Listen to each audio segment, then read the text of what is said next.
Good morning students. इस संसाधन और विकास जो कि ज्योग्राफी का फर्स्ट चैप्टर है, इसके आज हम लोग थर्ड वीडियो तैयार कर रहे हैं।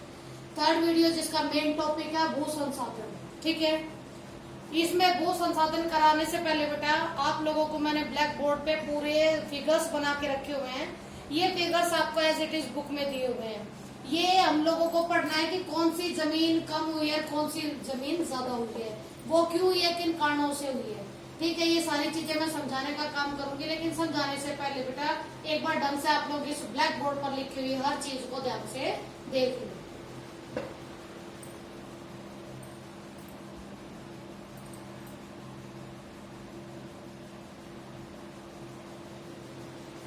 चलिए बेटा, अब हम लोग शुरू करते हैं भू संसाधन, यानी भू मीन्स भूमि, संसाधन। पता है भैया आप लोगों को बेटा, जो भूमि हमारी है वो एक संसाधन है।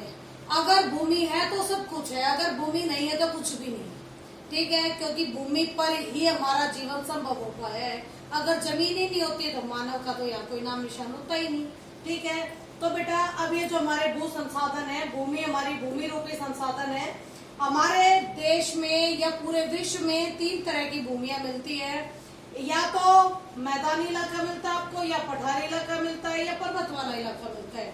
ठीक है, और अगर भारत की बात करें तो भारत में 27% भूमि का ऐसा हिस्सा जो पठारी इलाका है यानी प्लेट्यू है, और 43% आप लोगों के मैदानी यानी के प्लेन इलाके हैं, और 30% आपके पर्वतीय यानी माउंटेन्स वाले इलाके हैं। अगर भारत की पूरी ही जमीन को, पूरी भूमि को अगर बांट कर दिखाया जाए, बांट कर बताया जाए, तो हमें पता लगेगा कि भाई हम लोगों ने बहुत कुछ पाया और बहुत कुछ, यानी आपके जमीन की जो एक स्ट्रक्चर, एक संरचना, उसमें काफी कुछ फेरबदल हुआ है।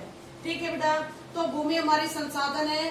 भूमि वो संसाधन है जिसके ऊपर हमारा जीवन संभव है, हमारे सारे संसाधन मिलते हैं, हमारे सारे खनिज मिलते हैं। हम अगर जीवित हैं तो उसका एक बहुत बड़ा श्रेय आपकी भूमि को जाता है। ठीक है, भूमि हमें अपना जीवन प्रदान करती है, भूमि से ही हम लोगों का जीवन संभव है। अब तुम्हारी भूमि को अगर मैं बताऊं कि भाई आप लोगों के 1950-60 के आसपास, यानी 1950-60 के आसपास आपकी जमीन ऐसी थी, आपकी जमीन तकरीबन इतने हिस्सों में बटी हुई थी, और उस वक्त आपकी जमीन का कितना % हिस्सा किस काम के लिए प्रयुक्त होता था। ठीक उसी तरह अब ये आप लोगों का 2003, 2002, 2003 में आकर क्या हुआ है, वो चीज भी आप लोगों को यह बताने का काम मैं करने वाली हूँ। ठीक है, यानी इन 50-60 सालों में, इन 50-60 सालों में कितना डिफरेंस आ गया हमारी भूमि को संसाधन के रूप में इस्तेमाल करने में। अब बेटा देखिए, आप लोगों को यहाँ जो हिंदी में लिखा हुआ मैंने वो सारे इंग्लिश में भी लिख दिया है। ठीक है, इससे तो आप लोगों को आसानी होगी इसे समझने में। आप ध्यान से सुनिएगा बेटा। सबसे पहले हम शुरुआत करते हैं फॉरेस्ट यानी के वनों से। हमारी 1950-60 में हमारे यहाँ वनों के अधीन क्षेत्र, जमीन का, भूमि का वनों के अधीन क्षेत्र 18.11% था। ठीक है, जो कि 2002-03 में बढ़ गया है। वन के अंतर्गत क्षेत्र आपका बढ़ गया, ये 23.3% हो गया है। इसके बढ़ने का रीजन ये है कि हमारी जो सरकार है उसने वनों के अधीन क्षेत्र को 2 हिस्सों में बांटकर इसे अवर्गीकृत वास्तविक वन क्षेत्र और अवर्गीकृत वन क्षेत्र में बांट दिया। इससे हमारे वनों के क्षेत्र में इजाफा हुआ। ध्यान से सुनो कि मैं क्या कहने की कोशिश कर रही हूँ। मान लो आप लोगों का ये वन था, ठीक है, ये अपने आपके वास्तविक वन में, ओके। अब वास्तविक वन से अब इसके आसपास के इलाके को वर्गीकृत वन क्षेत्रों में सरकार ने रख दिया, यानी इतने इलाके में भी कोई भी किसी भी तरह की गतिविधि नहीं हो सकती है। इसे जब चाहे तब हमारे वन अधिकारी या फिर हमारा जो फॉरेस्ट डिपार्टमेंट है इस इलाके को इस्तेमाल करेगा वनों के लिए। ठीक है, तो जो पहले इतनी जमीन थी आज के टाइम पर वो जमीन इतनी हो चुकी है, यानी हमारे वनों के अधीन क्षेत्र में इजाफा हुआ है। ठीक है, एक का रीजन समझ में आ गया। दूसरा है बंजर तथा कृषि योग्य, कृषि अयोग्य भूमि। ठीक है बेटा, बंजर तथा कृषि अयोग्य भूमि। बंजर यानी ऐसी भूमि जिस पर कभी भी किसी भी एंगल से हम लोग कृषि नहीं कर सकते हैं। ठीक है, वो बंजर है, हम उस पर कितने प्रौद्योगिकी इस्तेमाल करें उस पर कुछ नहीं उगेगा। ठीक है, तो ऐसी जो भूमि है और जो कृषि अयोग्य भूमि है वो बंजर के लेवल पे आप लोग उसको रख सकते हो, जिसमें कृषि नहीं हो सकती है। ऐसी भूमि 1950-60 में 18.11% थी। ठीक है, यानी इतने ही फॉरेस्ट थे, इतनी हमारी बंजर और कृषि अयोग्य भूमि थी। जबकि यहाँ पर ये कम हो गई है, काफी कम हो गई, ये बंजर तथा कृषि अयोग्य भूमि आपकी 5.5% हो गई है। ठीक है, 5.5% कम होने का मीनिंग क्या कि हमारे देश में अब अर्थव्यवस्था का स्वरूप, उसकी संरचना बदलती जा रही है। हम लोग ज्यादा से ज्यादा मात्रा में जो बंजर पड़ी जमीन है, जो कृषि योग्य नहीं है, उसे हम ज्यादा से ज्यादा द्वितीयक और तृतीयक क्रियाकलापों में इस्तेमाल करने लगे हैं। यानी हमारे देश में सेकेंडरी और टर्शरी सेक्टर की जो एक्टिविटीज है वो बढ़ गई हैं, जिसके कारण हमने उस बंजर और कृषि अयोग्य भूमि को इस्तेमाल करना शुरू कर दिया है सेकेंड और थर्ड तरह की क्रियाओं के लिए। ठीक है बेटा, इसके बाद नेक्स्ट है गैर कृषि कार्यों में प्रयुक्त भूमि। गैर कृषि कार्यों में यानी एक पर्टिकुलर ऐसा इलाका जहाँ पर कृषि नहीं होती और सब कुछ होता है, गैर कृषि कार्य बोल रहा है वो, यानी एक ऐसा इलाका जहाँ पर कृषि नहीं है, कृषि के अलावा सब कुछ है। ठीक है, तो गैर कृषि कार्यों में प्रयुक्त भूमि 1950-60 में 4.95% थी, 4.95% थी, जो कि 2002-03 में आकर आपकी 8.7% हो गई है। फिर दोबारा रीजन वही कि हमारे यहाँ पर अब द्वितीयक और तृतीयक क्रियाकलापों का योगदान ज्यादा हो गया अर्थव्यवस्था में, इसलिए हमारी जमीन का इस्तेमाल करने के तरीके भी चेंज होने लगे हैं। ओके, अब इसके बाद देखो बेटा 1950-60 में हमारे यहाँ पर स्थायी चारागाह होते बेटा, जो पर्टिकुलर किसी ग्राम या पर्टिकुलर किसी समुदाय के होते हैं। ठीक है, किसी गांव के होते हैं तो ग्राम सभा के अंडर आते हैं, और किसी समुदाय के होते हैं तो उस समुदाय विशेष का उस पर अधिकार होता है। ऐसे स्थायी चारागाहों की संख्या हमारे यहाँ पर 4.78 थी, 4.71 है, 4.71 ध्यान से सुनो। जबकि अब ये आपकी स्थायी चारागाह कम हो गई है, 3.3% हो गई है। क्यों?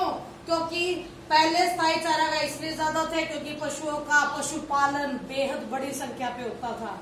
ठीक है, लोग ज्यादा जमीन का इस्तेमाल करते थे पशुओं के लिए, लेकिन अब जो पशु है उनके लिए कारखाना फसलों का निर्माण भी होने लगा। अब ये कहोगे मैडम ऐसा वर्ड इस्तेमाल क्यों किया? ऐसा वर्ड इसलिए इस्तेमाल किया बेटा क्योंकि इनका आप लोगों के पशुओं के खाने का सामान आजकल कारखानों में भी तैयार होने लगा। ठीक है, इसीलिए कारखाना फसल का मैंने नाम लिया। इसके बाद बेटा वृक्ष और उपवन, यानी विविध तरह के वृक्ष हैं जिस पर आप लोगों के फल फ्रूट वगैरह लगते हैं। उपवन है विभिन्न तरह के जिसमें बहुत सारी तरह के आपके फल फूल वगैरह लगते हैं। ठीक है, उनके अधीन क्षेत्र हमारे यहाँ 1950-60 में 1.50% था।